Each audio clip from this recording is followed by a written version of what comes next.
Je suis présentement à Saint-David-de-Falardeau et il y a justement beaucoup de mouches. Et je ne sais pas si vous saviez qu'il existe une solution pour les municipalités afin de diminuer le nombre de moustiques sur le territoire. Je vous explique ça.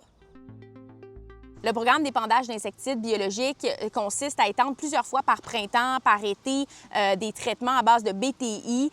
Ça, c'est un procédé qui s'attaque seulement aux larves des moustiques et des mouches noires. Donc, ce n'est pas nocif pour les autres insectes. Et ce n'est pas tout le monde qui peut décider de faire de l'épandage d'insecticides biologiques sur leur territoire. C'est le ministère de l'Environnement qui émet des autorisations pour permettre aux municipalités de traiter les larves de moustiques et de mouches noires. Saint-David-de-Falardeau est d'ailleurs l'une des municipalités à faire l'exercice depuis plus de 20 ans. J'ai rencontré certains citoyens qui semblent très satisfaits, à plus de 92 %. Et d'ailleurs, ce contrôle larvaire nécessite quand même des coûts, près de 100 000 $ par année.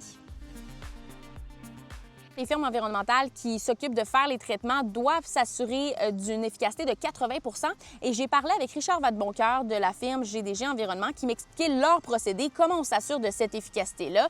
On prend un filet entomologique qui ressemble à ça, et on le fait tournoyer pendant 5 minutes pour calculer le nombre de moustiques attrapés dans ces 5 minutes-là. Malgré les traitements, les municipalités demandent aux citoyens de collaborer, parce que si on laisse des mares d'eau stagnantes, des gouttières qui ne sont pas nettoyées, ça n'aidera pas malgré les traitements. Donc, si vous allez vous promener à Saint-David-de-Falardeau prochainement et que vous remarquez qu'il y a beaucoup moins de mouches qu'au début du printemps, ce n'est pas un hasard et vous savez maintenant pourquoi.